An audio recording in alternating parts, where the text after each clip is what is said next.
Bonjour tout le monde, bienvenue. Aujourd'hui, j'ai le plaisir d'animer cette conférence thématique qui s'intéressera à comment grandir avec une expérience intersexe dans la francophonie.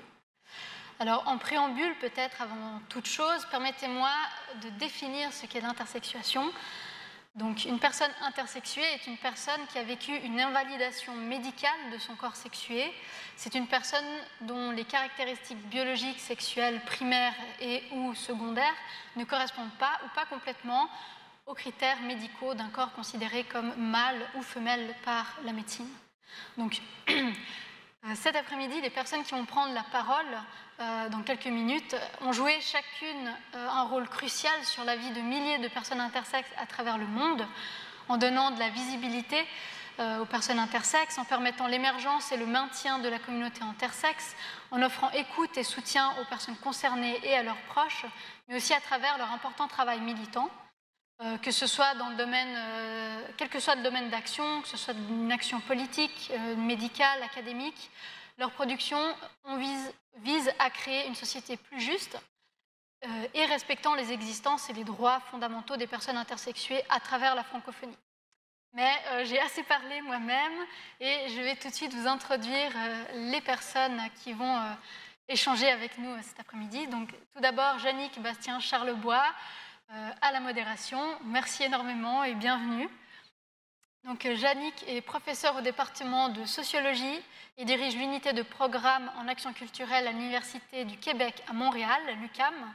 Elle est également membre de l'Institut de recherche d'études féministes, IREF, et du réseau francophone de recherche sur l'intersexuation, le REFRI, nouvellement mis sur pied. Elle se spécialise dans les études critiques intersexes et travaille à la rédaction d'un ouvrage introduisant les questions intersexes à un public francophone. Chercheuse engagée et ouvertement intersexes, elle est impliquée dans la reconnaissance des droits humains des personnes intersexuées. Merci beaucoup à toi, Jannick, d'avoir accepté de modérer cette conférence thématique. Ensuite, il y a aussi Ginette Ntumbi, qui a une formation de médecin et de clinicienne dans un hôpital de campagne en République démocratique du Congo. Elle est aussi enseignante assistante de santé publique dans une université locale. Militante féministe passionnée, elle a créé un mouvement estudiantin DIMEF, Dimension féminine, pour la valorisation des vertus de la dimension féminine dans la société et afin de lutter contre toute forme de déshumanisation et de violence basée sur le genre, en promouvant des actions centrées sur leur propre participation.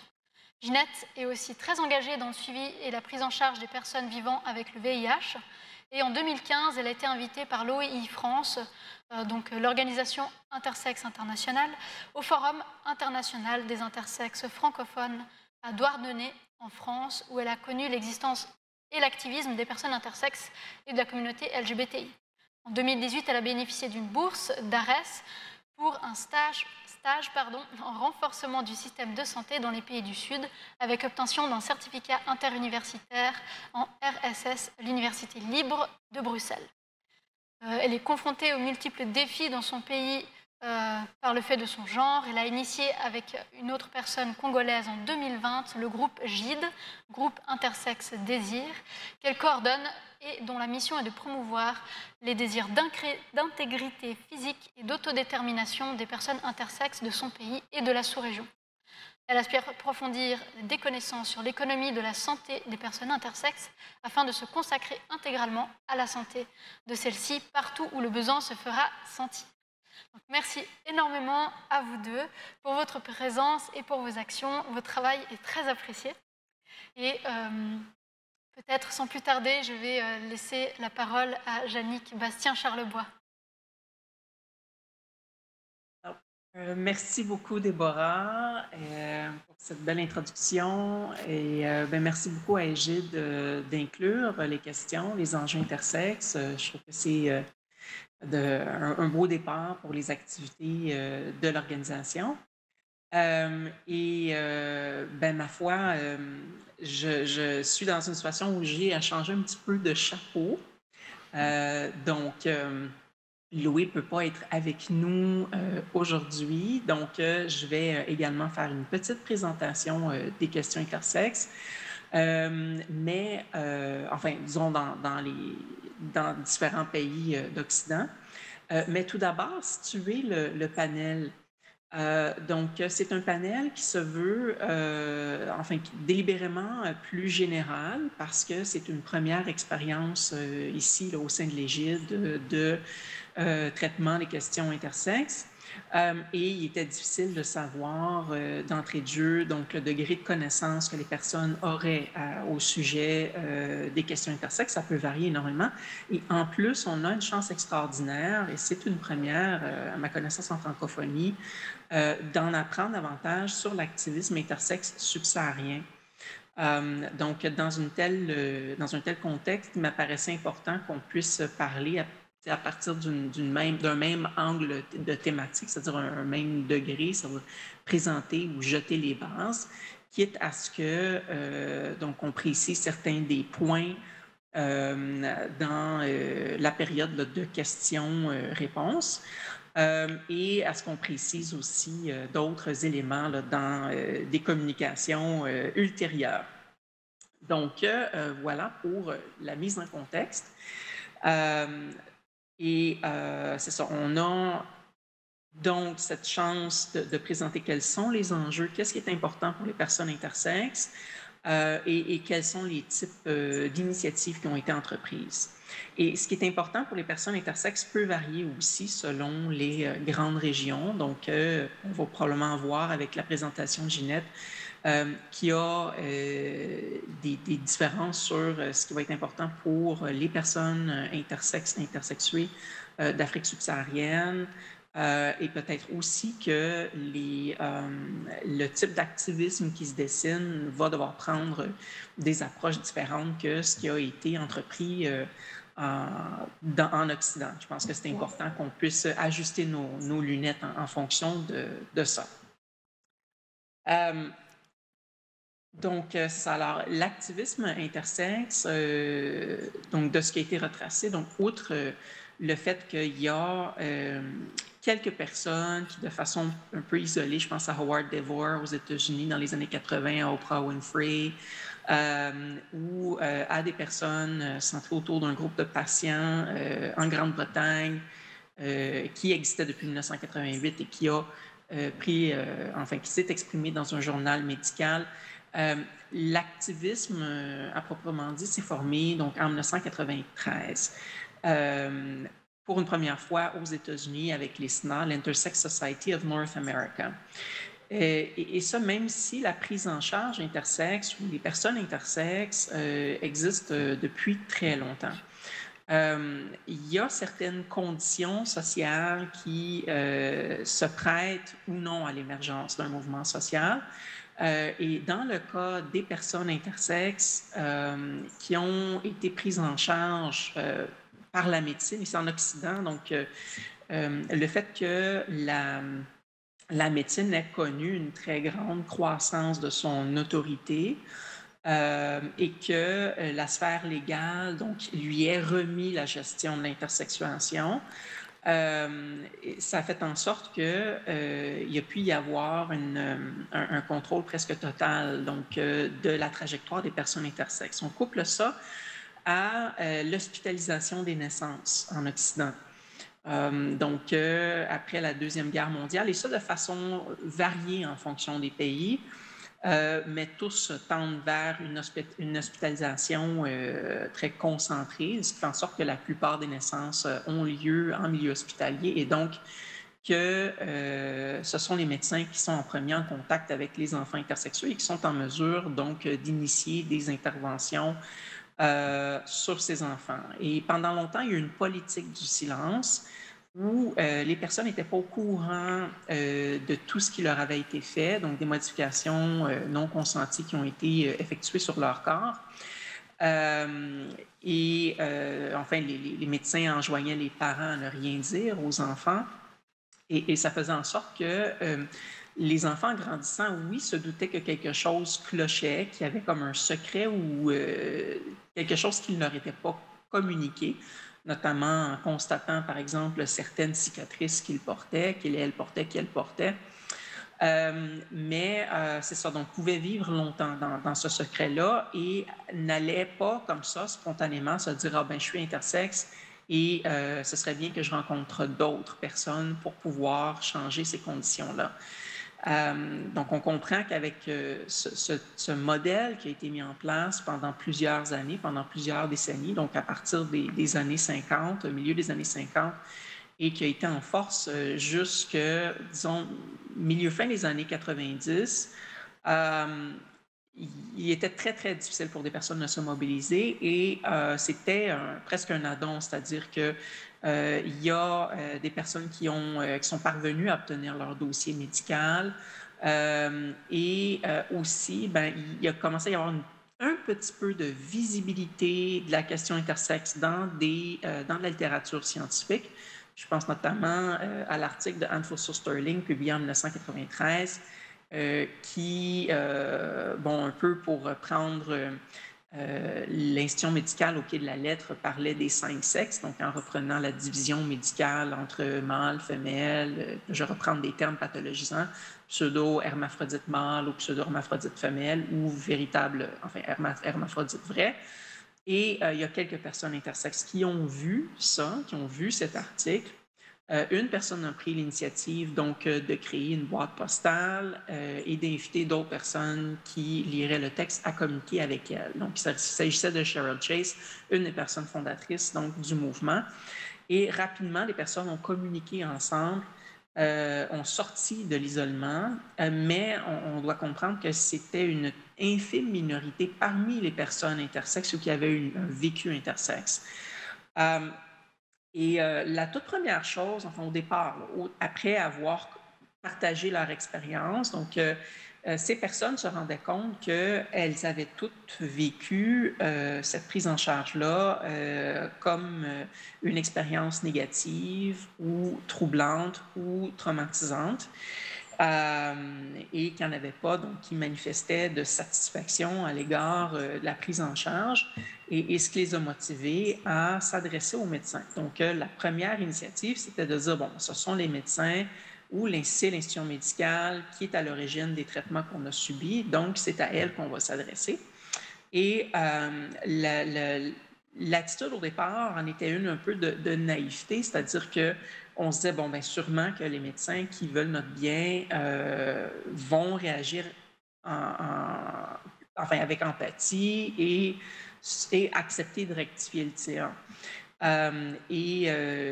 Au grand choc des personnes intersexes à l'époque, ou des premières personnes investies, ça n'a pas du tout été la réaction du milieu médical. Le milieu médical a réagi de façon méprisante envers la perspective des personnes, les réduisait à une minorité, ou disait tout simplement qu'ils se trompaient sur l'origine de leur souffrance, que ce n'était pas les chirurgies qui étaient à l'origine de leur souffrance ou qui auraient souffert de toute façon. Donc, cette attitude-là a été beaucoup troublante, qui était une forme de perpétuation de la violence subie de la part de la médecine. Et il y a eu donc une tergiversation au départ dans les approches, à savoir une approche soit confrontationnelle avec l'institution médicale ou bien une approche à tenter d'essayer de se rallier des gens à l'intérieur de la médecine. Et ça a été un peu finalement, l'ISNA a adopté cette approche-là pendant quelques années, vers la fin des années 90, donc a fini par, disons, faire se joindre quelques personnes, professionnels médicaux dans ses rangs, donc parmi son conseil d'administration, mais constatait qu'il y avait une très grande résistance à la dépathologisation des corps. Donc, pour les médecins, il était clair que les corps des personnes intersexes étaient invalides. Il y a quelques personnes à l'intérieur de l'ISNA qui ont adopté une approche qui affirmait comme étant pragmatique, c'est-à-dire de compromis où ils ont accepté, proposé qu'on parle de désordre du développement du sexe, Disorders of Sex Development en anglais, terminologie en fait qui existait déjà, qui avait déjà été employée par quelques médecins auparavant. Et ont participé, donc, enfin, de façon assez minime, mais était présent donc, lors de la rencontre du consortium ou des médecins. Donc, par la force des choses et surtout en raison de la visibilité du cas de David Reimer, donc qui avait causé tout un émoi donc, dans les médias. Donc, souvenez-vous, là, il s'agit d'un enfant qui est né avec un corps normatif mâle et dont le pénis avait été brûlé et qui avait été castré.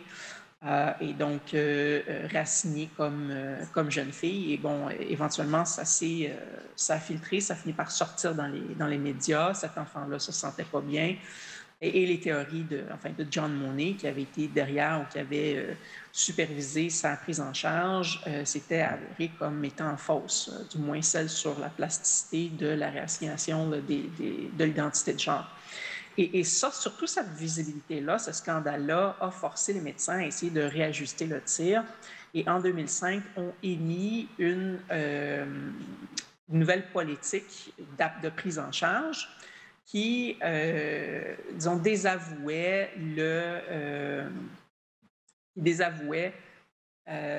la politique du secret et qui l'a changé en une politique, disons, d'orientation des informations avec un langage très médicalisé et pathologisant auprès des enfants. La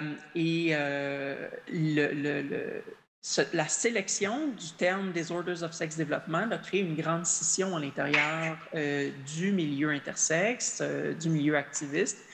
L'ISNA a fermé ses portes. Il y a plusieurs personnes qui ont quitté l'ISNA en raison de l'adoption de Disorders of Sex Development et on a constaté dans les années qui ont suivi que l'adoption de ce terme-là ne faisait pas cesser les interventions. Donc, plusieurs activistes au sein du mouvement ont décidé de se tourner plutôt vers une approche des droits humains. Donc, de délaisser, d'arrêter d'essayer de s'adresser au milieu médical, mais plutôt de s'adresser à des organismes de convention de l'ONU, que ce soit l'organe de convention des droits des enfants ou contre la torture et autres traitements inhumains et dégradants, ou des personnes en situation de handicap, ou la Convention pour l'élimination de toute discrimination envers les femmes. Et effectivement, ces organes de convention ont statué que les interventions non consenties sur les enfants étaient des violations des droits humains. Bon, il y a aussi des organismes de défense des droits humains qui se sont ralliés à ça, par exemple Human Rights Watch ou Amnesty International. Et depuis, dans la structure de l'activisme intersexe, on a travaillé beaucoup à un niveau international au départ. C'est une structure d'activisme qui est différente d'autres activismes. Je pourrais développer là-dessus au besoin là, sur s'il y a des questions, des demandes de précision. Mais c'est ça, qui a débuté surtout à un niveau international ou à la limite nationale pour les États-Unis et qui a descendu progressivement vers la base, vers des niveaux nationaux ou locaux. Et là, aujourd'hui, on a une étape où l'activisme en Occident s'adresse aux États et essaie de faire adopter des lois qui interdisent les interventions non consenties. On a aussi des démarches de plainte, donc des personnes qui ont déposé des plaintes en cours contre les médecins qui sont intervenus sur elles. Il y a deux situations semblables en Allemagne. Il y en a une qui a été couronnée de succès, l'autre, celle de Michel Arap, je ne sais pas où est-ce qu'elle est rendue, mais on en a aussi deux en France qui ont été menées, donc des poursuites, et une également aux États-Unis. Donc, c'est ça. Alors, il y a ces tentatives-là. En France, il y a une tentative aussi de faire changer la loi de bioéthique qui a échoué et on fait face à un défi qui est la question de l'autorité médicale, c'est-à-dire que les législateurs sont frileux aussi à légiférer parce que l'habitude a été de s'en remettre à l'institution médicale pour déterminer qu'est-ce qui est sain et qu'est-ce qui est malsain. Et donc, quand la médecine essaie de dire que les interventions sont nécessaires médicalement, il y a une hésitation donc disons, à aller à l'encontre du discours médical et souvent les législateurs disposent de peu d'outils pour permettre de distinguer qu'est-ce qui relève d'une urgence médicale et qu'est-ce qui relève d'un jugement social qui est porté sur le corps. Alors, voilà, ça fait en sorte que, du moins en Occident, l'activisme intersexe doit être très à l'affût du discours médical pour pouvoir développer ses argumentaires et les étayer. Et ma foi, on est encore en pleine lancée. Il y a beaucoup de travail à faire. Et je pense qu'on peut aussi apprendre avec, c'est-à-dire en regardant du côté de ce qui se fait ailleurs, c'est-à-dire de mieux cerner les mécaniques propres. Donc, de notre côté, on sait qu'il y a l'institution médicale qui est très forte, mais ça ne veut pas dire qu'il n'y a que l'institution médicale qui pourrait avoir un effet sur nos vies. Donc, voilà. Alors, je termine là pour le moment. Donc, c'était une exposition très succincte parce que je souhaite laisser donc plus de place à Ginette pour sa présentation. Alors, à toi la parole, beaucoup, Ginette. Yannick.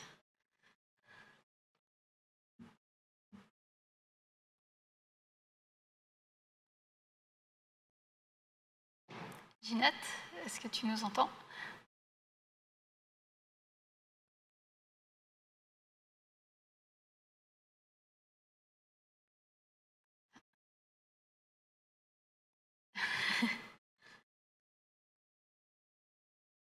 Ginette, nous entends-tu? Oui, très bien, moi je vous entends. Excuse-moi. Merci beaucoup, Yannick, du coup, pour ton intervention. Cette historique est vraiment très précieuse. Et c'est vrai que, en tout cas en Occident, il y a eu ces deux périodes de l'histoire de l'émergence des luttes intersexes. Et du coup, Ginette, je t'invite à partager ta propre expérience en tant que militante. Maintenant, tu as la parole.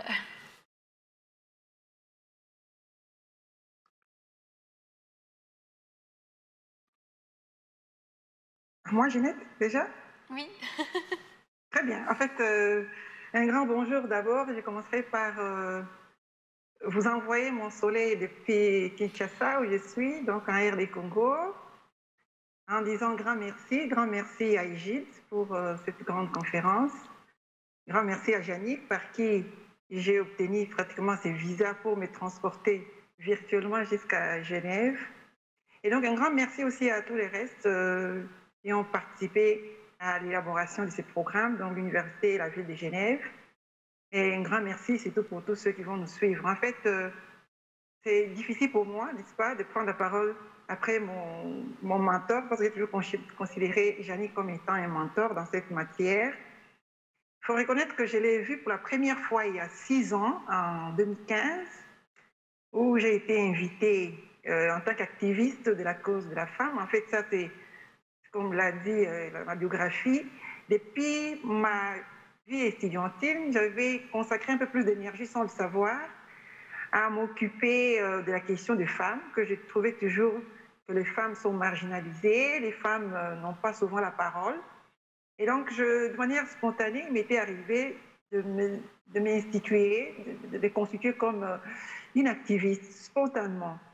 Et donc, cela a continué. Et finalement, après mes études de médecine, j'ai donc reçu cette invitation d'un collègue qui me connaissait dans ce sens et qui me disait que maintenant, Ginette, ce que tu fais ressemble au combat des minorités sexuelles, parce que là, on s'était déjà suffisamment connus.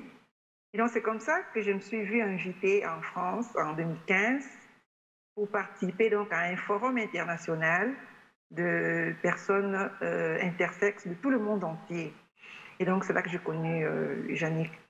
En fait, pour tout ça, c'est que l'essentiel du message que j'ai eu, c'est pratiquement le contraire de ce que moi-même j'ai vu dans mon pays et dans notre continent. Et donc, c'était pour moi des nouvelles informations. Et à la fin, j'étais donc obligée de dire, mais écoutez, ces informations, aussi capitales qu'elles se révèlent, elles méritent d'être transférées.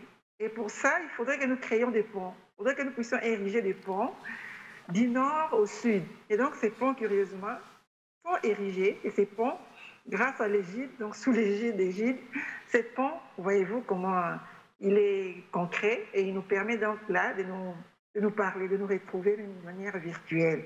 Et donc, c'est un miracle.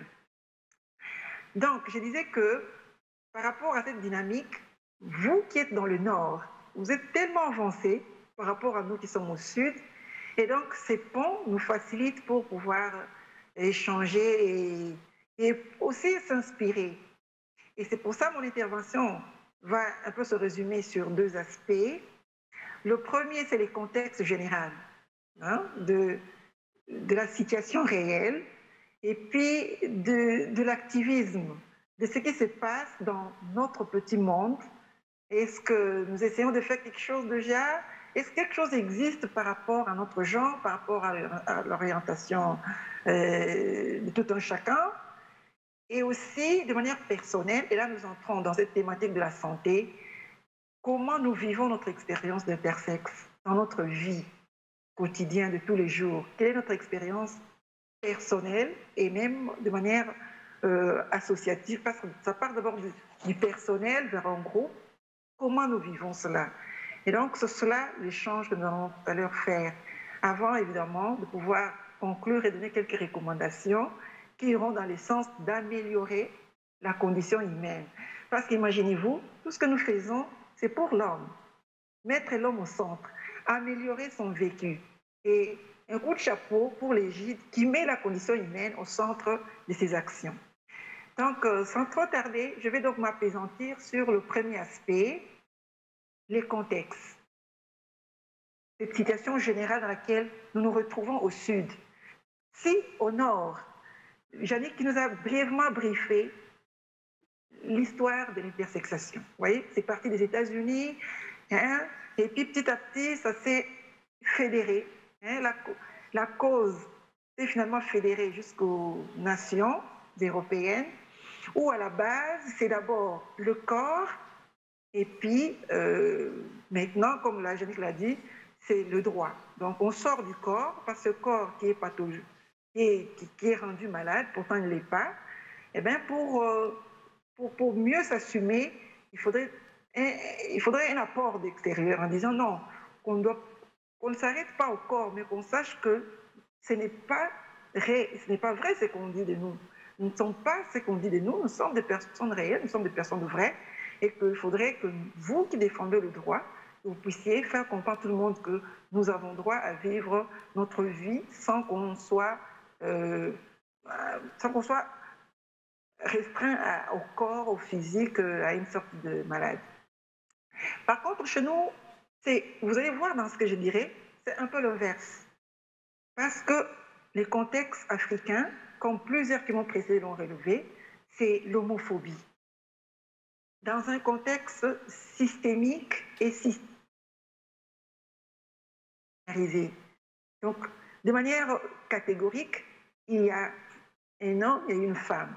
Et ces dispositions se retrouvent même dans des documents sacrés, dans des documents importants tels les constitutions. Par exemple, nous, chez nous, en RDC, l'article 40, par exemple, dit clairement que, par exemple, la personne est libre, par exemple, de contracter un mariage envers une personne aimée, mais de manière précise, il faudrait que ce soit une personne de sexe opposé.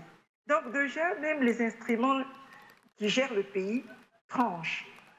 Et donc dans ce contexte-là de binarité systématique et systémique, vous comprenez que déjà, la personne intersexe ne se retrouve pas, et il ne peut pas s'exprimer.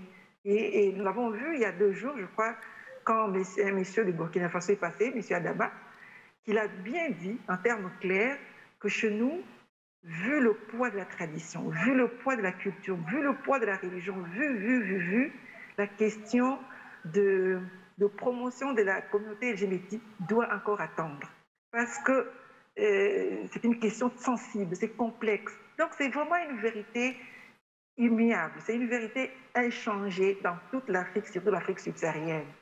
Bien sûr, on constate qu'il y a quand même des militances pour la communauté LGBT en général, et cela surtout au nord, mais aussi au sud. Et là, on sent que cette militance existe déjà, c'est bien. Mais aussi, on voit qu'il y a une asymétrie juste dans cette communauté LGBTQ. Il y a une asymétrie où une autre partie, parce qu'il y a des sous-groupes, donc les gays, il y a un sous-groupe qui est plus avancé par rapport, par exemple, aux intersexes. Les intersexes n'ont pas cette facilité, aujourd'hui je vous parle, de se mouvoir, de s'affirmer, si ce n'est que la clandestinité, qui est dictée justement par le contexte de nations africains, où on ne veut pas que cette catégorie de personnes s'exprime. Pourquoi? Parce qu'on se dit, mieux qu'ils se taisent que de s'exprimer, parce que quand ils s'expriment, c'est pour s'exposer au risque, c'est pour s'exposer à la sanction populaire que ne veut pas, n'est-ce pas, entendre ces personnes. Donc c'est déjà un point d'une grande divergence entre le Nord et le Sud. Le Nord a déjà, avec l'histoire, avec le temps, il a eu la capacité, n'est-ce pas, de pouvoir s'exprimer. Et c'est par tradition, c'est par ce qu'on voit, la liberté, elle est acquise en Occident. Par contre, au Sud, la liberté est à rechercher. Mais pour tous les aspects, c'est tout lié aux droits de la personne. Bref, pour revenir au contexte, donc le contexte, c'est celui-là.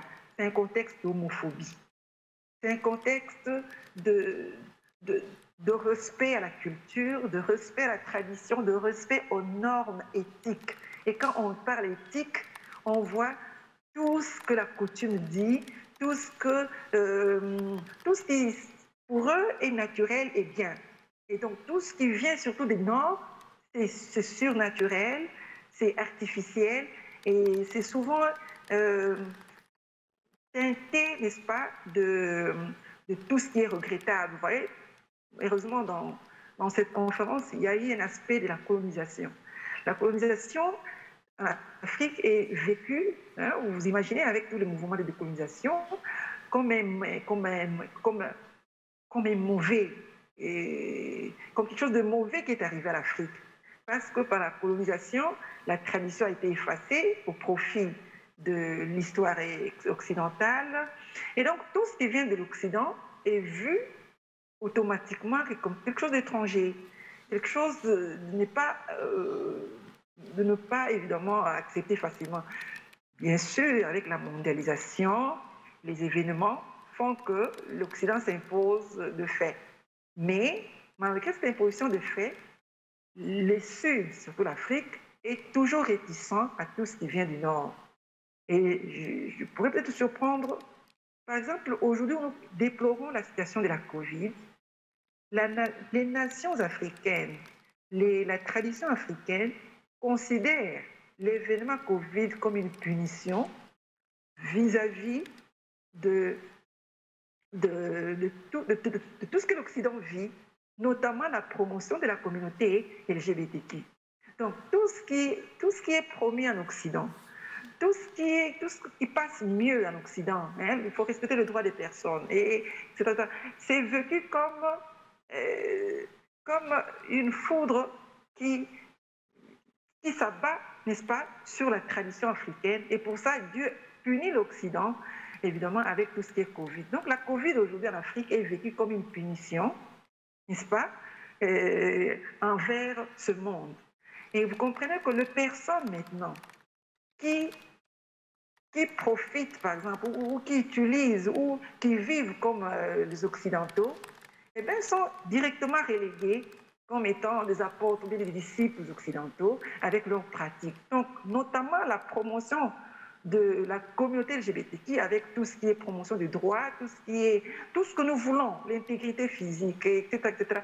C'est vécu pour le monde africain, nous sommes au sud du Sahara, comme étant des éléments à combattre et à ne pas faire passer dans la vie.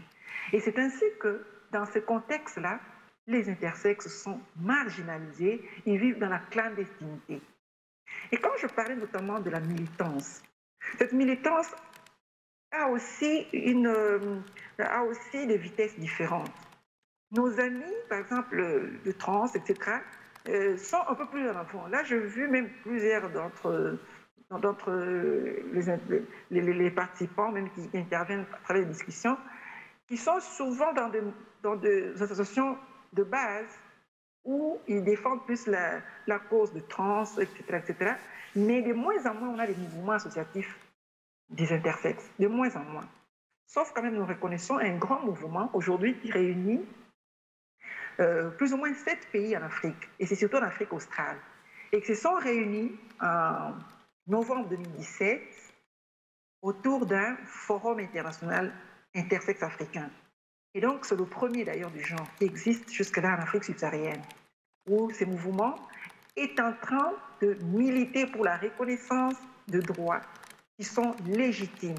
Et ceci, c'est en complémentarité d'une démarche qui est partie de l'Occident, à laquelle peut-être Yannick n'a pas fait allusion, dans cette série de dynamiques qui ont conduit à l'appropriation par les nations du combat intersexe. Il y a eu des déclarations à travers, au décours de forums. Il y a un premier forum intersexe international, un deuxième qui s'est passé à Malte, et durant lequel, je pense, un participant est venu de l'Afrique subsaharienne, et au cours duquel il y a eu transfert des compétences. Et ce transfert de compétences, transfert d'informations a conduit justement à ce que nos collègues subsahariens, surtout parlant la langue anglaise, se sont réunis en novembre 2017 autour justement de cette problématique de la reconnaissance du droit de la personne intersexe à ne pas être considérée comme un malade. Et pour ça, d'ailleurs, dans leur déclaration une innovation, ils ont plus fait interpeller les nations africaines à se dresser contre l'infanticide. Je suis médecin et souvent, ce qu'on remarque en clinique, c'est que systématiquement, un enfant qui naît avec une ambiguïté sexuelle, c'est une personne qui est déjà rejetée. Et déjà, on crie à l'enfance, à la naissance, ouais, c'est un garçon et c'est une fille. Et déjà, quand on voit qu'à la naissance, ce n'est ni une fille ni un garçon, automatiquement, le médecin prend l'autorité en disant aux parents, il faut vite intervenir. Je connais tel chirurgien qui se prend bien à cette matière. Je connais tel chirurgien, je connais tel...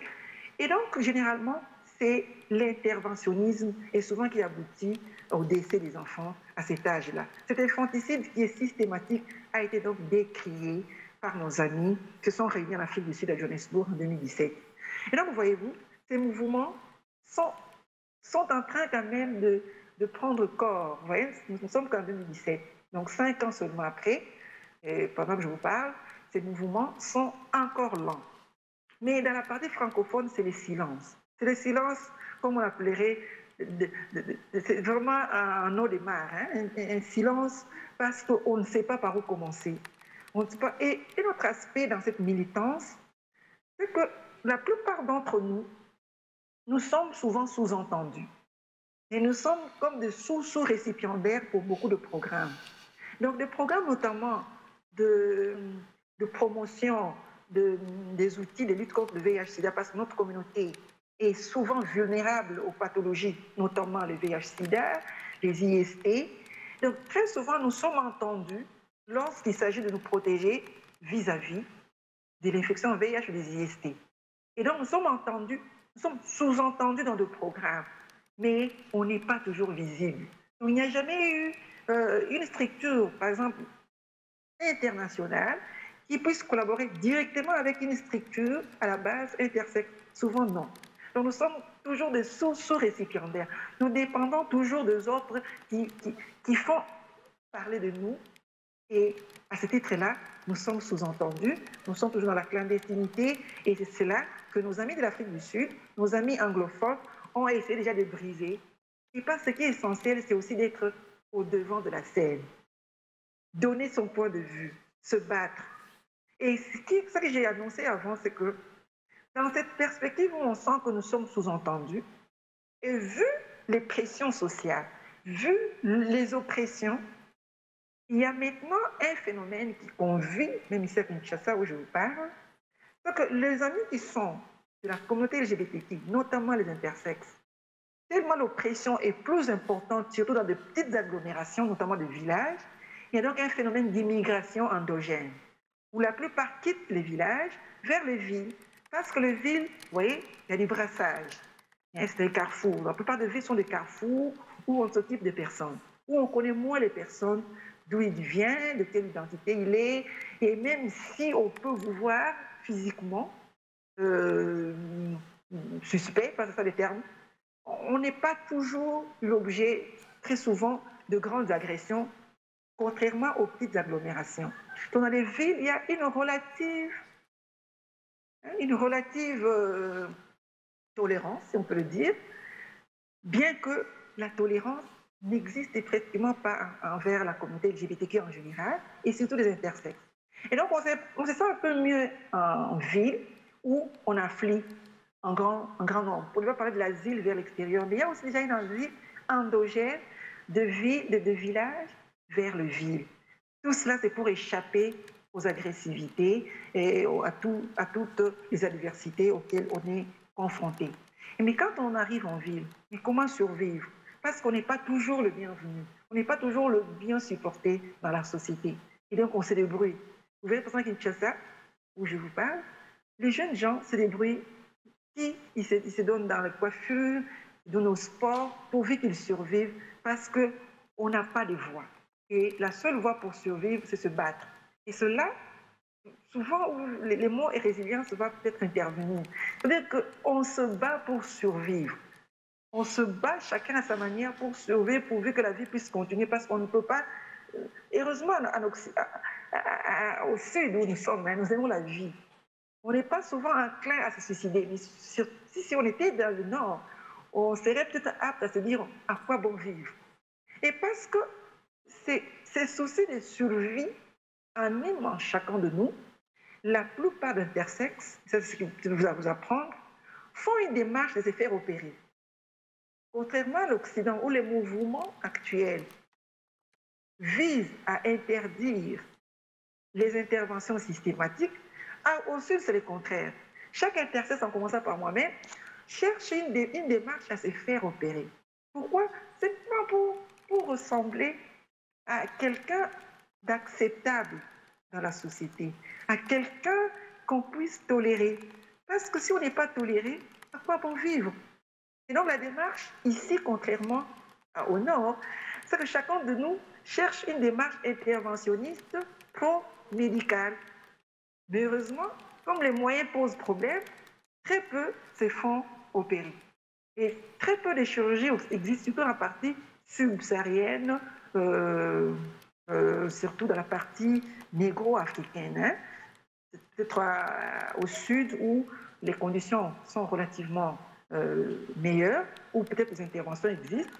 Et là, nos amis anglophones ont raison de dire non, pas d'intervention à l'âge néonatal, par exemple, parce qu'il y a ça et ça et ça. Mais quand vous montez vers le centre, à l'ouest, les intersexes, vu les oppressions, vu les adversités, ils préfèrent se faire opérer. Mais, chose qui ne se fait pas parce que ça demande de moyens et ça demande aussi des outils. Et malheureusement aussi, ces interventions sont rares. Donc, vous voyez, c'est deux vitesses. Au nord, c'est plutôt le droit pour venir aux rescousse et soutenir l'intégrité physique. Au sud, c'est plutôt le contraire, mais faire opérer pour que je ressemble aux autres de telle manière que je sois acceptée parce que je ne peux que vivre là où je suis et pour être à l'aise avec la famille, avec les amis, avec tout ce qu'on connaît, je dois donc ressembler à tout le monde. Sinon, c'est la diversité sur la diversité. Et là, vous voyez, c'est devant cette double démarche, maintenant la question, c'est individuel. Que faire? Et c'est le deuxième aspect. Individuellement, comment vivre? Face à cela, face au traumatisme, c'est quoi ma vie, moi, en tant qu'intersexe? Quelle est l'expérience? Quelle est la vie que je dois mener? Et donc, directement, on est devant un dilemme. Un dilemme en se disant, mais il y a tout ce qui est devant moi comme tradition, comme réalité. La réalité, c'est qu'on n'est pas supporté. La réalité, c'est qu'on n'est pas les bienvenus. La réalité, c'est que c'est aussi toutes ces interventions automatiques, n'est-ce pas, devant des cas d'intersexe, surtout dans les maternités d'où naissent les enfants. Automatiquement, le médecin, vu l'ignorance, et ça c'est un élément très important, vu l'ignorance généralisée, systématique même, les mondes académiques aujourd'hui, même si ici la médecine que nous faisons est une médecine occidentale, médecine que je fais, mais c'est l'ignorance dans cette médecine. C'est l'ignorance. Peut-être au nord, ou peut-être les médecins commencent à comprendre par le fait de la pression des organisations, des intersexes. C'est maintenant que le médecin peut-être commence à comprendre qu'attention, ils existent. Attention, ils nous surveillent. Mais ici, c'est l'ignorance complète. Ici, je parlais d'ailleurs avec le professeur d'université, mon professeur de gynécologie, à qui je suis en train de chercher à acquérir dans la philosophie, dans la nouvelle dynamique.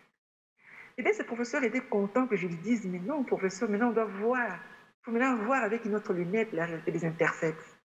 L'intersexe n'est pas une malade. L'intersexe, c'est une option. C'est une des possibilités. C'est comme la couleur de la peau. C'est comme la couleur des yeux. C'est une des possibilités. Et donc, on ne doit pas systématiquement pathologiser les enfants intersexes. Il faudra laisser le temps, un jour que cet enfant s'exprime de soi. Et donc, avec le temps, un professeur d'université commence à comprendre qu'il faut tourner le regard, il faut changer de lunettes. Et c'est cela la nouvelle dynamique. C'est d'abord renforcer les capacités.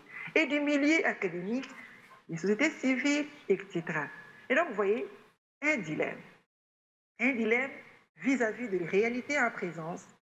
La réalité en présence montre que ce sont les contraintes traditionnelles, ce sont les contraintes sur le plan social.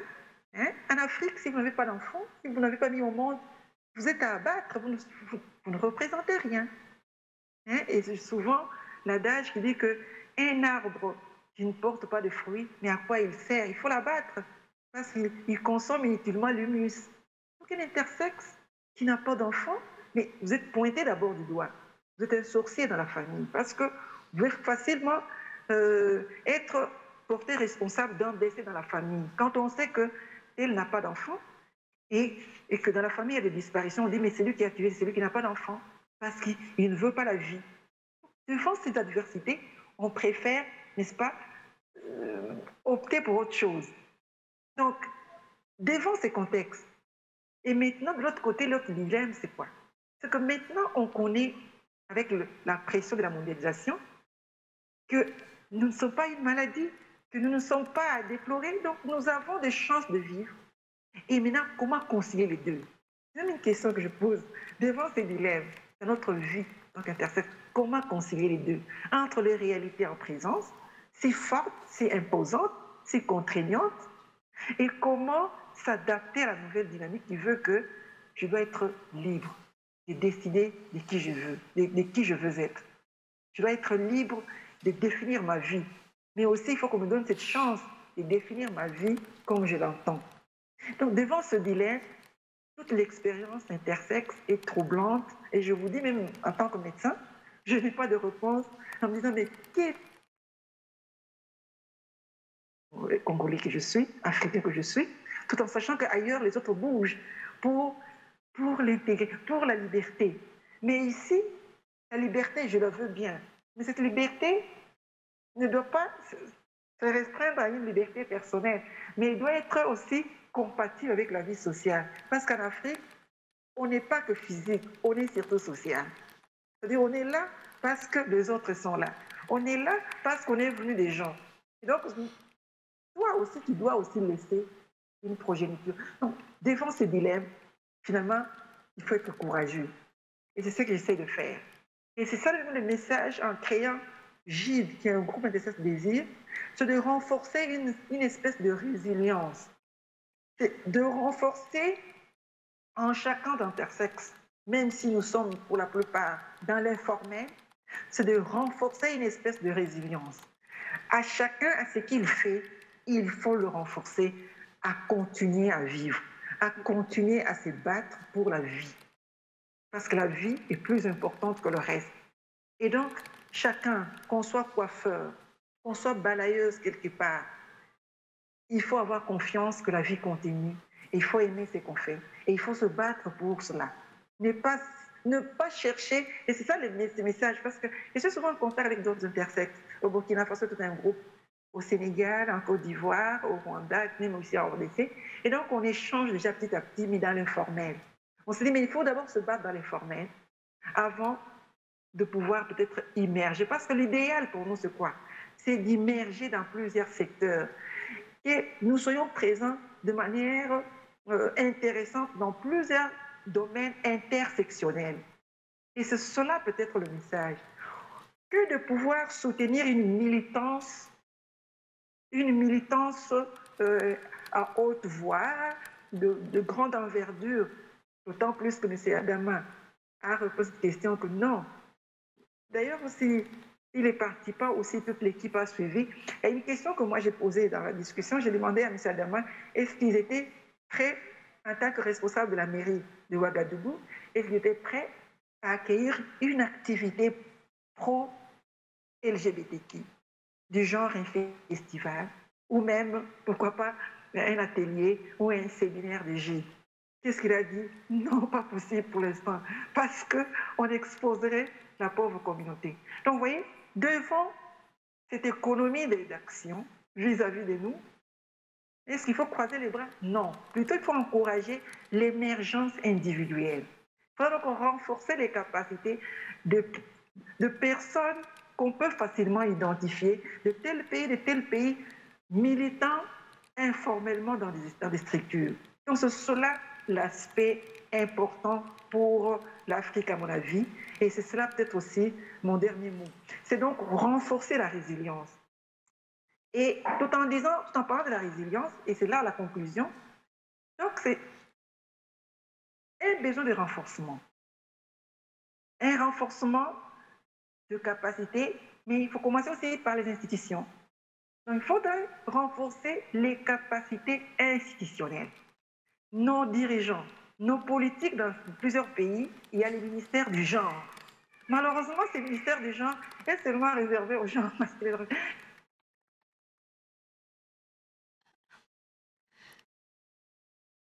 Donc, ils ne connaissent pas absolument. Donc, mettre un peu d'attention. Il faut renforcer les capacités institutionnelles en leur montrant qu'il y a moyen de diversifier les genres. L'autre aspect, c'est renforcer les capacités des personnes. Et cela, je vois les personnes intersexes individuellement, les identifier pour permettre à renforcer les capacités individuelles à partir de là où ils sont. Ou alors en cherchant à créer ce qu'on appelle des asiles transitoires, mais résilients. Donc j'appelle ça ATER, des asiles pour renforcer temporairement les capacités, de telle façon que ces pauvres personnes puissent à leur tour renforcer les autres, les pairs. J'appelais ça comme des asiles temporaires résilients, pour renforcer les capacités qu'on détient. Et de cette manière-là, je crois qu'on peut rendre un service énorme, vous, en tant qu'institution internationale. Voilà, à mon humble avis, l'aspect que je pouvais aborder comme intersexe vivant en Afrique subsaharienne, et je vous remercie. Merci beaucoup, Ginette. C'était vraiment extrêmement brillant et instructif. Du coup, sans attendre, peut-être on peut rappeler à toutes les personnes qui nous suivent qu'elles sont les bienvenues dans le chat pour poser leurs questions. Et s'il n'y a pas plus de questions, je propose de poursuivre la discussion entre Yannick et Ginette, peut-être refaire un retour et dialoguer autour de vos deux présentations. Bien, oui, j'aimerais. Est-ce que, Ginette, merci infiniment de ta présentation. C'était très éclairant. Pour moi, c'est important d'apprendre sur les pratiques, les situations ailleurs dans le monde de personnes intersexes. Et ben, c'est ça. Ça manquait à mes connaissances du côté subsaharien. Le peu que j'ai entendu provenait de Julius Kagwan, activiste. De l'Afrique anglophone, voilà. C'est ça, de l'Ouganda, puis de Tabiseng Mokoena d'Afrique du Sud. Et il y a une question que j'aimerais te poser, donc, et qui, pour moi, peut-être peut aider aussi à éclairer sur les différences des situations de personnes intersexes en Afrique subsaharienne, puis, disons, dans le nord global. Et c'est le degré d'hospitalisation des naissances. Est-ce que les naissances se déroulent majoritairement en milieu hospitalier ou seulement un peu en partie en milieu hospitalier? Ou est-ce que la plupart des naissances ont lieu à la maison avec une sage-femme? En fait, dans le fond, ce que je me demande, c'est que j'ai l'impression à t'entendre qu'il y a plusieurs personnes intersexes qui ont grandi, disons, intactes. Tu mentionnais donc que certaines personnes désiraient avoir des interventions. Donc, c'est ça. Alors, je me dis, alors ça, c'est probablement signe qu'il y en a plusieurs qui n'ont pas subi d'opération à la naissance ou dans la petite enfance. Alors, j'aimerais ça si tu pouvais m'éclairer ou nous éclairer là-dessus, Ginette, sur ce portrait-là. Oui. Oui, je réponds directement et peut-être brièvement, mais je pourrais peut-être faire une interruption, hein, c'est possible, et je vais revenir rapidement. En fait, la majorité n'a pas subi d'intervention pour deux choses, pour deux raisons. D'abord, sur l'aspect économique, donc financièrement, c'est souvent des familles démunies. Hein, et dans l'autre question, souvent, c'est des cas qui sont vécus dans les maternités. Hein, donc, c'est souvent un milieu hospitalier. La plupart des naissances documentées, de cas qui sont souvent documentés, pas sur le plan littéraire, mais sur le plan de connaissances courantes, hein, parce que ça sépare. Hein. L'information peut facilement partir d'une naissance qui a eu lieu à tel endroit, et l'information circule, non, dans telle maternité, il y a eu une naissance, et l'information passe. Mais très peu documentée. Hein. C'est même quelque chose dont on pourra peut-être faire allusion un jour, documenter les naissances des personnes intersexes. Donc, la plupart des naissances des enfants intersexes se passent dans des milieux hospitaliers, devant des corps de soignants qualifiés et qui savent vite détecter ce qu'ils appellent, entre guillemets, une malformation congénitale. Et d'ailleurs, vous vous rappelez, bon, peut-être dans le cours que nous suivons, dans le cours que nous avons en médecine, il y a un cours consacré aux naissances. Donc, à la naissance, on fait l'examen du nouveau-né. Et parmi les éléments de l'examen du nouveau-né, il y a surtout regarder le sexe, la partie génitale. Parce que non seulement on peut déceler une anomalie génitale, mais aussi il y a des anomalies qui prennent la sphère anale, disons l'appareil ano-génital, pour voir est-ce qu'il y a une perforation anale, est-ce qu'il y a... Donc, l'examen des nouveau-nés demande toujours de bien inspecter l'enfant de la tête aux pieds. Et donc, la plupart des cas qui sont relevés, c'est des cas qui sont notés dans des milieux hospitaliers et très, très rarement des cas avec des accouchements à domicile, très rares. Et pour la raison dont je parlais, surtout économique, il n'y a pas... En tout cas, c'est très rare. Moi-même, j'en connais personne qui a connu une intervention chirurgicale et peut-être par la suite, il y a eu des effets pervers, notamment des effets secondaires. Très rares. À moins que je fasse une démarche, une étude là-dessus. Mais en tout cas, ce que je sache, ici au Congo, je connais très peu de cas, et parce que j'en ai parlé avec un professeur d'université que je cherche à acquérir à ma cause, et qui lui aussi a toujours encouragé la démarche, mais très peu. Mais quand même, dernièrement, il faut noter que j'ai connu dans ma pratique médicale un cas comme ça, d'une urgence, quand même, hein, d'une urgence, où il fallait une intervention. Pourquoi? Parce qu'il y avait une perforation urétrale. Donc, une ambiguïté sexuelle, mais qui s'accompagne d'une imperforation urétrale. Donc, il n'y a pas moyen que les urines passent. Et ça, c'est une urgence. Et donc, pour cela, l'enfant a été orienté vers les cliniques universitaires. L'intervention s'est bien passée, mais les suites anesthésiques ont emporté l'enfant. Et donc, encore une fois, très souvent, c'est des enfants qui ne survivent pas. Merci beaucoup pour tes lumières. Et si tu permets, j'aimerais te poser d'autres questions comme ça d'éclaircissement. Donc, c'est ça. Alors, on comprend maintenant mieux les trajectoires et qu'il y a certaines personnes qui pourraient souhaiter avoir des interventions. Donc, en contexte africain, je pense que compte tenu de ce que tu nous as exposé, ben c'est compréhensible. Et je pense qu'il y avait aussi... Mais c'est aussi par ignorance. Mais c'est aussi par ignorance. Ils ne savent pas que ceux qui ont connu ce cas les déplorent aujourd'hui. Donc, en Occident, ceux qui ont connu ce cas le déplorent et portent plainte. C'est ce que tu nous as dit, d'ailleurs. Oui, c'est ça. Il y a...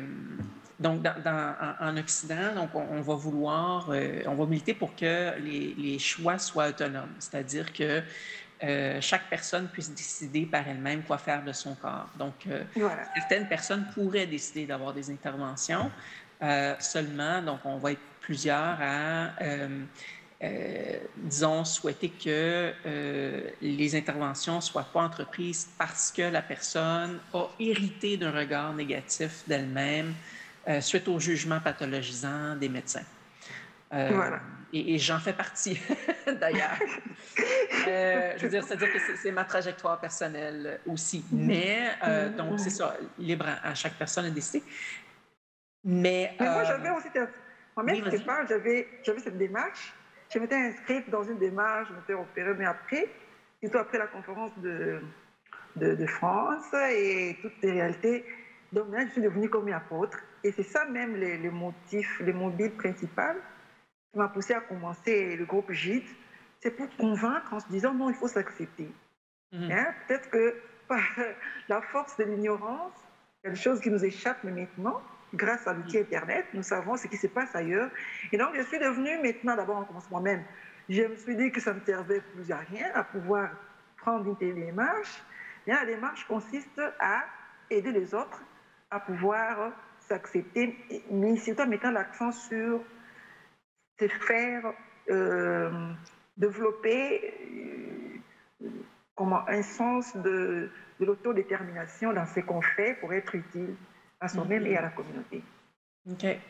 Ah, merci. Ben, en tout cas, chapeau, hein, parce que c'est... l'activisme intersexe, déjà au Nord, pour beaucoup de personnes, c'est assez difficile. Et donc, et là, j'entends, tu sais, les conditions dans lesquelles vous œuvrez, c'est respect, hein, c'est chapeau. Je vois énormément de défis. Puis c'est ça, je trouve ça admirable que vous parveniez malgré tout à vous organiser. Puis je vois que, alors, tu as mentionné un petit peu de réseautage avec d'autres pays. Oui. Et est-ce que, voudrais-tu nous en dire un peu plus sur ces autres pays? Est-ce que les activistes là-bas, ils ont certaines initiatives qui ont entreprises? Est-ce qu'il y a des choses, d'après toi, que ces activistes-là aimeraient communiquer? Est-ce qu'il y a des différences un petit peu avec le contexte de Kinshasa, enfin de la République démocratique du Congo? Ou est-ce que les situations se ressemblent beaucoup? Alors, voilà, j'aimerais t'entendre. Merci. En fait, de manière générale, l'Afrique, c'est la même vie. C'est vraiment comme un même pays, l'Afrique. Ce qui se passe en Côte d'Ivoire, c'est... Peut-être si vous suivez la réalité en Afrique, c'est pratiquement la même politique, la même vie. Donc, c'est vraiment curieux. Et donc, la plupart des associations avec lesquelles je suis en contact, il y a donc une en Côte d'Ivoire, avec une personne que tu connais très bien. Et dernièrement, c'est le Burkina Faso qui, par le contact de l'ami de Côte d'Ivoire, nous a mis en liaison. Mais il faut aussi féliciter un groupe très intéressant et très actif, c'est au Nigeria. Au Nigeria, avec une expérience d'une personne qui serait venue des États-Unis et qui les renforce de manière intéressante. Et donc, ce sous peu que nous avons eu des liens, et donc on essaie d'échanger. Et c'est d'ailleurs la personne du Nigeria qui m'a mis en contact directement avec le mouvement intersexe africain. qui s'est donc réunie donc c'est après que j'ai vu ça. C'est après que j'ai vu ça. Et donc, la personne du Nigeria, avec un groupe bien structuré, et c'est d'ailleurs avec cette personne que j'ai connu les dates importantes, par exemple, dans l'action de l'intersexe. C'est par exemple la date du 8 novembre, la fierté intersexe. Donc, c'est une journée qu'elle célèbre de manière intéressante, mais tout en restant circonscrit dans un cadre où ils essaient de changer avec des communautés. Ça, j'ai aimé. Donc, ils échangent avec des communautés, diverses, avec des médecins, surtout dans la prise en charge des pathologies liées à la sphère anale. Donc, tout ce qui est proctologie, donc tout ce qui touche à l'anus, à l'appareil anal, ils en font, n'est-ce pas, l'objet d'actions. Parce que n'oubliez pas que les intersexes ont des orientations sexuelles différentes. Il y en a qui sont homo, il y en a qui sont tétés. Et donc, ils touchent aussi aux aspects sanitaires, ce qui est intéressant. Et donc, ce sont des exemples que je trouve intéressants et par la suite, nous essaierons toujours d'échanger pour ces capacités mutuellement. Et donc, il y a donc ce groupe burkinabé, ce groupe ivoirien, et donc notamment les groupes nigérians, qui sont des anglophones. Et donc, nous sommes en contact. Et aussi, dernièrement, avec quelqu'un du mouvement intersexe africain qui habite alors au Ouganda, mais les actions se passent régulièrement en Afrique du Sud. Et donc, avec le temps, je crois que le réseautage va s'étendre et je crois que ce sera beaucoup plus intéressant. Super. Est-ce que, Déborah, est-ce qu'il y a des questions sinon? Sinon, je vais enchaîner avec une autre question, mais je vous laisse. Alors, j'ai eu une question tout à l'heure, je ne sais plus si Ginette y avait répondu directement ou pas, c'était s'il y avait des synergies entre la lutte pour les droits des enfants intersexués et une articulation en fait avec les luttes contre les mutilations génitales féminines présentes en Afrique de l'Ouest. Je ne sais plus si tu y avais répondu directement. Et puis, la deuxième partie de question, c'était... comment vaincre des résistances culturelles et traditionnelles par l'articulation de ces deux luttes, si c'est un axe de lutte?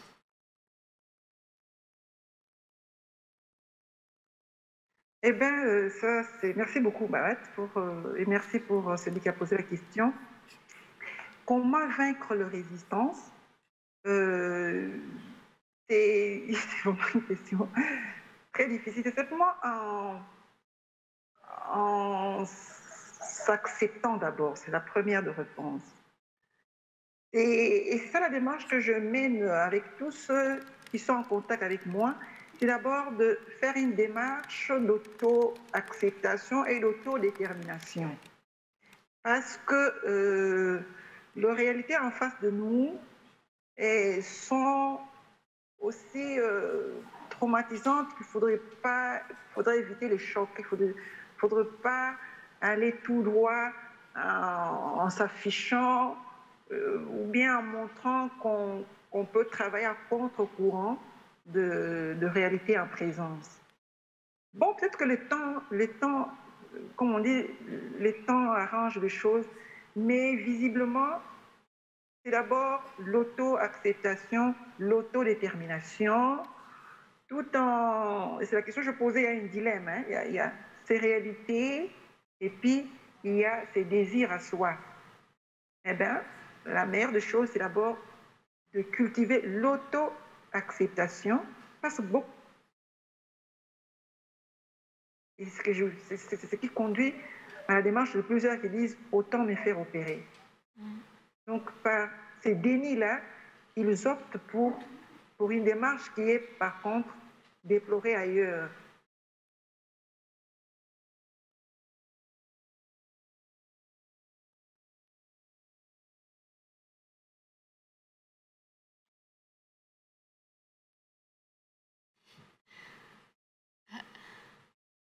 Je crois que nous avons un petit problème de réseau du côté de Ginette, mais jusqu'à présent, elle nous est vite revenue, donc nous allons attendre quelques instants. Mais peut-être en attendant que Ginette retrouve la connexion Internet, c'est vrai que moi aussi, je trouve très intéressant l'axe en fait, que je remarque autant au nord qu'au sud, qui est vraiment, quelles que soient les stratégies et les démarches qui sont adoptées, qui sont vraiment centrées autour de l'acceptation, du fait de trouver des mots pour parler de soi, de trouver vraiment une reconnaissance sociale, de manière à aller vraiment de l'avant. Et je pense que c'est quelque chose qui s'est retrouvé aussi dans ce que disait Yannick, où finalement les démarches au nord sont plus axées autour de forcer la société finalement à accepter le fait que nous sommes là, que nous existons, et que c'est à la société de changer sa mentalité et ses pratiques plutôt qu'aux gens de conformer leur corps à des normes sociales qui, elles, peuvent évoluer. Et je pense que c'est tributaire aussi, comme disait Ginette tout à l'heure, du contexte dans lequel on évolue, notamment, comme elle disait, le contexte d'homophobie, ou par exemple, je vois aussi dans le Nord, comme moi je le vois, après je ne suis pas spécialiste de ces questions spécifiques, mais je vois aussi qu'il y a des liens pas mal avec la transphobie, notamment en milieu hospitalier, où justement il y a vraiment... mais peut-être tu peux en dire plus, Yannick, je ne veux pas te piquer non plus ton rôle, mais où je vois vraiment peut-être des... comment dire ça, une une intersectionnalité finalement entre les luttes intersexes, les luttes pour les droits des personnes LGBT aussi, où finalement, dans le Nord, ce que j'ai l'impression, c'est qu'on attend vraiment qu'on puisse être reconnu dans la société civile, mais également que du point de vue hospitalier, finalement, on soit considéré comme des êtres humains en tant que tels, avec des droits fondamentaux qui soient respectés et qu'on puisse s'autodéterminer comme n'importe qui.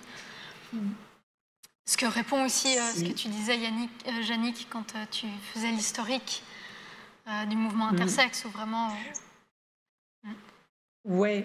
Je peux peut-être complémenter un petit peu pendant qu'on attend la connexion à nouveau de Déborah. Je peux peut-être complémenter Déborah pendant qu'on attend la reconnexion de Ginette, en espérant qu'elle puisse... on puisse la retrouver. Ça va si... Je poursuis? Oui. Donc, oui, il y a un contexte aussi où ça se prête, l'activisme intersexe se prête en Occident à une interpellation de la société civile, une interpellation d'organismes de droits humains.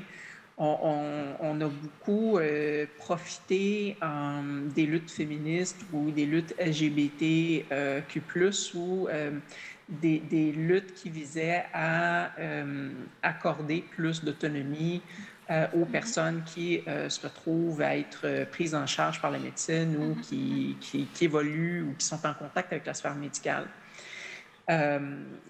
Maintenant, je pense que c'est important, quand on regarde les activismes un peu partout dans le monde, de ne pas plaquer nos priorités ou de ne pas présumer que nos trajectoires activistes doivent être copiées ou doivent être reprises par des activistes ailleurs. Il y a des chemins différents qui peuvent être entrepris par moment et en fonction des contextes. Et d'ailleurs, c'est une chose que j'avais apprise avec Julius Kagwa, donc en parlant du contexte de l'Ouganda. Alors là, je ne sais pas, on ne peut pas présumer que ça s'applique à tous les contextes panafricains, quoique Ginette nous indiquait qu'il y a quand même beaucoup de points communs entre les différents pays d'Afrique.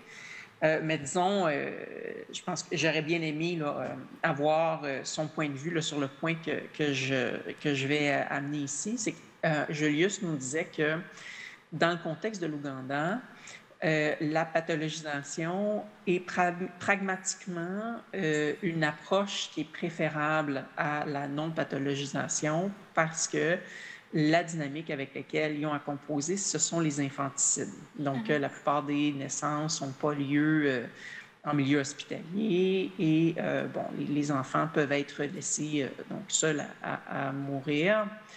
Je n'irai pas dans les détails sur ce qu'il nous exposait, mais de dire aux parents que l'enfant a une condition médicale il semblerait que dans ce cas-là précis, c'était une façon de s'assurer que l'enfant survive. Donc, je veux dire, dans un tel contexte, je veux dire, ça se comprend. Dans un contexte occidental, la pathologisation va amener à des souffrances qui auraient pu être évitées.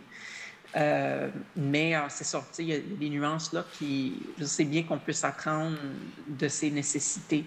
La même manière qu'il soulignait qu'il était préférable qu'il n'y ait pas d'association entre intersexes et LGBT dans son contexte ougandais. Parce qu'à ce moment-là, bon, il y a tout un stigma qui va être attaché aux personnes intersexes. Elles vont être soupçonnées d'être gays, lesbiennes, ce qui n'est pas tout à fait... ce qui n'est pas incongru parce que c'était une des préoccupations des praticiens qui ont mis en place l'approche de prise en charge systémique, donc l'unité de recherche psycho-hormonale à l'Université de Johns Hopkins, donc sous la direction de Lawson Wilkins et, originellement sous la direction de Lawson Wilkins et ensuite il y a John Money qui a pris la relève. Donc, c'était une des craintes, c'est-à-dire que le corps en lui-même éveille des soupçons. Est-ce qu'il n'y a pas un peu d'homosexualité latente quand ton corps ressemble un peu à celui de l'autre sexe, entre guillemets? Donc, ça devient très délicat en termes de mobilisation. Alors, comment arriver à faire entendre, à faire reconnaître les revendications de personnes intersexes dans un contexte où il y a une homophobie qui est très forte et où il peut y avoir des associations implicites entre le corps et donc l'homosexualité. En même temps, ça indique ce qu'il y a à parcourir, disons, ce qui peut être nécessaire, donc l'étape nécessaire de lutte contre les préjugés, disons, hétérosexistes, hétérocentrés ou hétéronormatifs pour l'acceptation des personnes intersexes. Mais je pense qu'il est important de suivre le rythme donc, de chaque groupe, de chaque population intersexe, puis de laisser aller. Je pense que les personnes intersexes ont le meilleur jugement, suivant le contexte dans lequel elles se trouvent, de qu'est-ce qui est nécessaire pour elles. Donc, j'arrête ici. Ginette n'est toujours pas parmi nous. C'est triste. J'espère qu'elle va pouvoir se joindre à nous. Sinon, je ne sais pas s'il y a des questions ou de quoi là, de la part des personnes participantes. Je pourrais voir si je peux y répondre en attendant. Puis si je n'ai pas les connaissances, je ne répondrai pas. Merci beaucoup, Jannick, pour ton éclaircissement. Et puis, c'est vrai, en termes de lutte et puis de stratégie, c'est vrai que chaque région, en fait, adopte des stratégies les meilleures pour sa survivance. Et je crois que dans le chat, nous n'avons pas plus de questions. Par contre, on a plein de personnes qui, justement, abondent dans le sens de Ginette par rapport, justement, à la situation, en fait, dans les pays. Par exemple, nous avons Liam Xaband qui nous dit... Brice qui nous dit « Pour ma part, après avoir été en contact avec des personnes intersexes dans mon pays, je peux ajouter à l'intervention de Ginette que les personnes intersexes au Cameroun sont encore très peu représentées et connues. » Donc, nous avons aussi Bienvenue à Soumani qui nous dit « Nous vivons de sérieux problèmes dans la famille comme dans la société, que nous sommes discriminés tout au long de la journée. La majorité d'entre nous avons été chassés de leurs familles et maisons, des écoles et même dans des quartiers. » Donc, oui, ça rejoint vraiment ce que disait Ginette par rapport à la situation en République démocratique du Congo. Et ça se rejoint vraiment. Je me demande si ces personnes participantes ont déjà eu l'occasion d'être en contact avec Ginette ou sinon, s'il y aurait façon, évidemment si elle le désire, de pouvoir entrer en contact. Je pense aux personnes intersexes qui viennent de se prononcer, de prendre la parole sur dans les messages. Donc, Là, Ginette n'est pas avec nous, mais en tout cas, j'aimerais savoir s'il est possible là, que ce contact puisse s'établir. Et je suis désolée, je dois fermer la porte. Alors, ça, c'est condition. D'accord. Distance, COVID oblige, là. Il y a Très trop bien. de bruit qui vient de l'extérieur. Alors, je reviens tout de suite. Je suis absolument désolée. Ça va prendre quelques secondes. Pas de problème, Yannick. J'en profite pour demander à la technique s'il y a des nouvelles de Ginette. Non, d'accord, merci. Donc je suppose qu'on va continuer la discussion. Ah si, ah. Est-ce que c'est possible de nous... Alors, je ne sais pas si Aïcha est toujours active, parce que je me demande si Ginette essaie de se reconnecter présentement. Parce que je pense que c'est Aïcha qui est responsable ou qui s'occupe de la techno.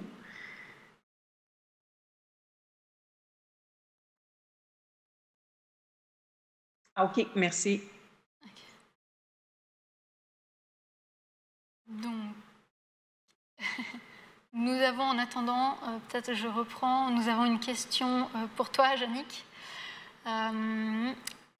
C'est Diego qui nous demande, je crois que c'est dangereux de penser que tout est résolu pour les personnes intersexes en Occident. À votre connaissance, quels sont les enjeux et les plus grandes discriminations aux personnes intersexes au Canada et dans le monde occidental? Ah non, c'est loin d'être réglé. C'est très loin d'être réglé. Ben, tout simplement, je veux dire, on n'a toujours pas accès au droit à l'autodétermination. Je sais qu'il y a une loi qui a été adoptée à Malte en 2015. Je n'ai pas été creuser la chose, mais j'ai eu des échos comme quoi il y a des contournements donc, de cette loi-là qui ont été entrepris. Donc en Allemagne, il y a une loi qui a été adoptée récemment. Mais j'ai encore à entendre les perspectives d'activistes intersexes locaux là-dessus. Je sais que les échos que j'en avais, c'était qu'il y avait aussi possiblement des failles dans la loi. D'ailleurs, un des médecins qui a été interviewé, Olaf Fiot, est allé affirmer devant la caméra, mais vous savez, c'est pas criminel. Hein? Donc, laisse entendre que ça pouvait se poursuivre malgré tout parce qu'il n'y aurait pas de répercussions criminelles. On en est au balbutiement, mais à ce stade, les droits des enfants intersexués ne sont pas garantis, les droits humains. Au Canada, donc pays d'où je viens, il est enchâssé donc, dans le code criminel, et je sais qu'on n'est pas le seul pays à avoir ce tel enchâssement. C'est le cas de l'Australie, puis je pense qu'il y en avait d'autres aussi dans le monde, où en 1996, au moment où il y a eu beaucoup de visibilité autour des mutilations génitales féminines et une certaine crainte donc, dans certains pays occidentaux que les mutilations se produisent par exemple ici en sol canadien, donc ont expressément intégré à l'intérieur du code criminel, dans la section assaut grave, une interdiction des mutilations génitales féminines. Mais à la fois, l'institution médicale, il y a quelques médecins qui se sont mobilisés et qui ont fait en sorte qu'une exception soit prévue à ça. Et donc, dans cette section-là, ici, dans le code du Code criminel canadien, c'est le paragraphe 268, l'alinéa 3 et 4, il y a une exception qui est prévue pour les enfants intersexes. Donc, il est permis de procéder à des interventions non consenties. Et c'est ce qu'on est en train de remettre en question. On travaille beaucoup sur ce plan-là. Et donc, ça donne que Morgan Holmes et moi-même, donc Morgan Holmes, qui est une des personnes qui était présente, qui a participé au développement du mouvement intersexe à ses tout débuts en 1993 et qui est canadienne, et qui s'adonne également à être prof, c'est un addon. Elle et moi, on a entrepris une démarche de plainte, enfin de remise en question constitutionnelle, donc c'est-à-dire de cette provision-là, par le biais d'un programme de contestation de la loi.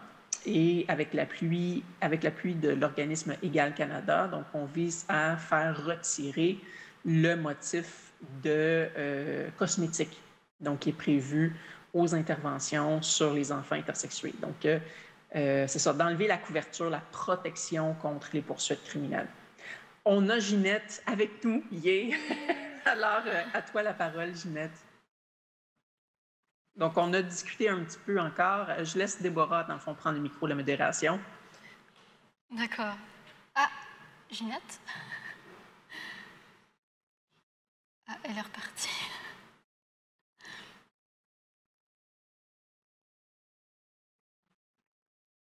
Je crois qu'elle est repartie, Yannick.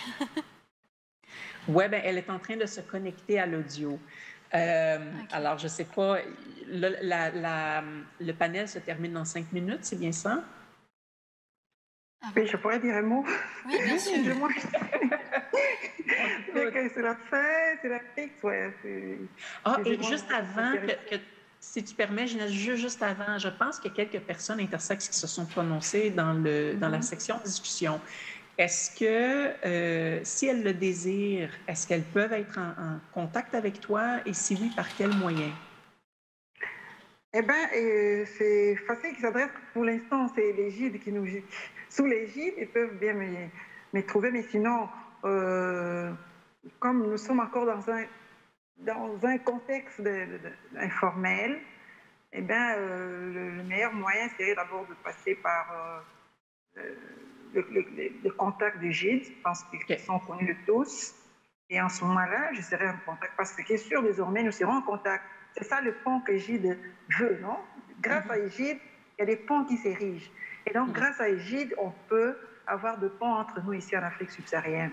Parce que le contact par mail, tout ça, eh bien, ça pourrait venir avec au travers des GID. Super. Alors, le mot de la fin pour toi. Le mot de la fin, c'est un grand plaisir d'avoir participé à ces webinaires parce que c'est vraiment une façon de sortir de la clandestinité et aussi c'est comme une école de connaissances, comme une université d'été, ce qui se passe en Europe.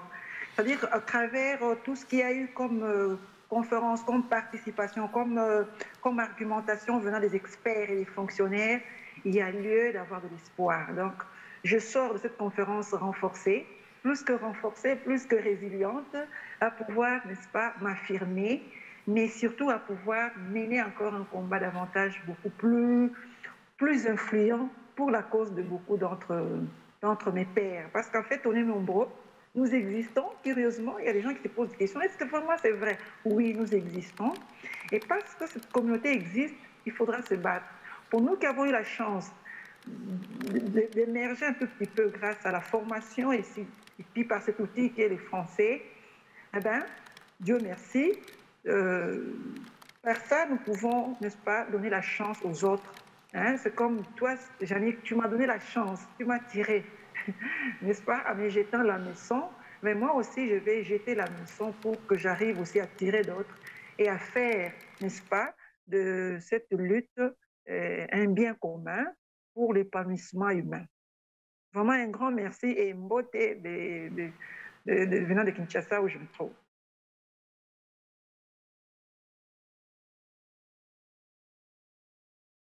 Merci beaucoup. Merci beaucoup, Ginette. Je ne sais pas si je suis assez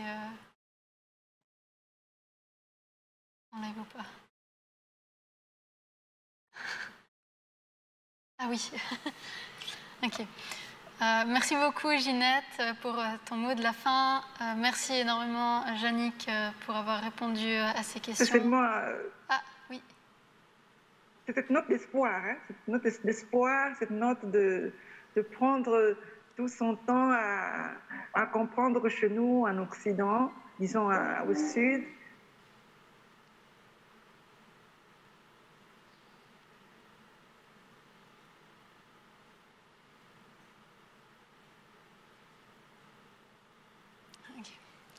Ok, alors je m'excuse, on a de nouveau des problèmes de réseau.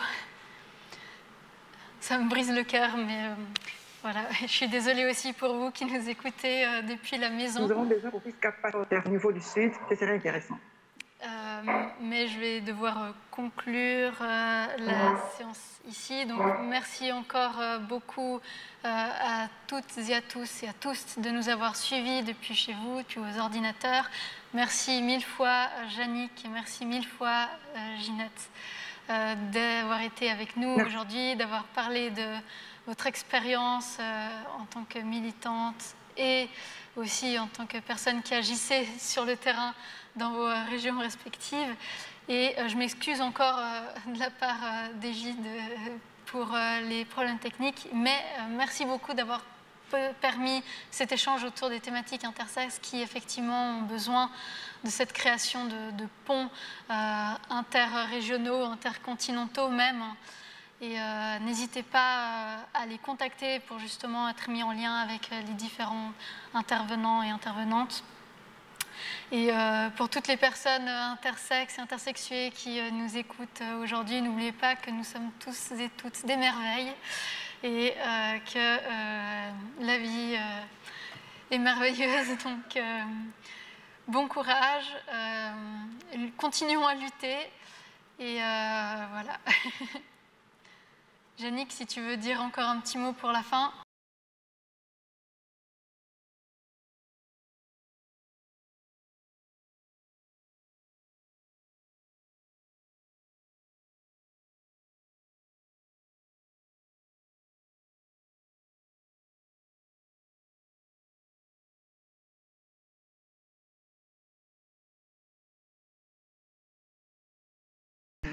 Merci à Égide encore une fois. Oui, merci beaucoup. Bonne soirée à tout le monde.